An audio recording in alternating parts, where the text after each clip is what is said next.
హైదరాబాద్ లో జరిగిన మీటింగ్ లో నరేంద్ర మోడీ గారు చేసిన కామెంట్స్ ఇప్పుడు దేశవ్యాప్తంగా హాట్ టాపిక్ అయ్యాయి.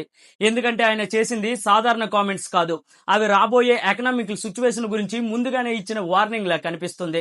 ఒకప్పుడు దేశాల్లో యుద్ధాలు వస్తే ప్రజలు తమ ఇంట్లో ఉన్న గోల్డ్ ను గవర్నమెంట్ కి ఇచ్చేవారు. బట్ ఇప్పుడు అలా ఇవ్వాల్సిన అవసరం లేదు. కానీ ఒక సంవత్సరం పాటు గోల్డ్ కొనుగోలును తగ్గించండి అన్నారు. అండ్ కుకింగ్ ఆయిల్ వాడకం కూడా డిక్రీజ్ చేయమన్నారు. వీలైతే ప్రైవేట్ వాహనాల బదులు పబ్లిక్ ట్రాన్స్పోర్ట్ ను ఉపయోగించండి అని చెప్పారు. ఇప్పుడు చాలా మందికి ఒక డౌట్ వస్తుంది, ప్రధాని నరేంద్ర మోడీ గారు ఒక్కసారిగా ఎందుకు ఇలా మాట్లాడారని. దానికి కారణం చాలా క్లియర్ గా చెప్తాను, వినండి.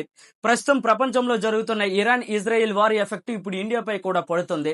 ఎందుకంటే మన దేశం పెట్రోల్, కుకింగ్ ఆయిల్స్, గోల్డ్ వంటి చాలా కీలకమైన వస్తువులు విదేశాల నుండి భారీగా ఇంపోర్ట్ చేసుకుంటుంది.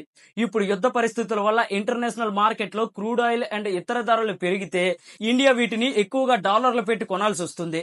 అలా డాలర్ కి డిమాండ్ పెరిగితే మన రూపాయి వాల్యూ బలహీనపడే అవకాశం ఉంటుంది. రూపాయి పడిపోతే దాని ఎఫెక్ట్ ఒక్క పెట్రోల్ మీదే కాదు, ట్రాన్స్పోర్ట్, ఫుడ్, మనం డైలీ యూజ్ చేసే ప్రతి వస్తువు మీద పడుతుంది. అందుకే ముందుగానే దేశ ప్రజలు కొంచెం జాగ్రత్తగా ఖర్చు చేయాలని మోడీ గారు మెసేజ్ ఇచ్చారు. ఇంకో విషయం ఏంటంటే, గత కొన్ని నెలలుగా అంతర్జాతీయ క్రూడ్ ఆయిల్ ధరలు పెరిగినా ఇండియాలో మాత్రం పెట్రోల్ ధరలు పెద్దగా పెరగలేదు. ఎందుకంటే 5 రాష్ట్రాల్లో ఎలక్షన్స్ ఉండేవి, ఇప్పుడు ఎన్నికలు పూర్తయ్యాయి. కాబట్టి త్వరలో పెట్రోల్ రేట్లు పెరిగే ఛాన్స్ ఉందని అనిపిస్తుంది. అయితే అలా పెరిగితే మోడీ గవర్నమెంట్ ని మీరు సమర్థిస్తారా లేక విభేదిస్తారా? కామెంట్లలో చెప్పండి. ఇన్ఫర్మేషన్ వర్త్ అనిపిస్తే లైక్ చేయండి. జై హింద్.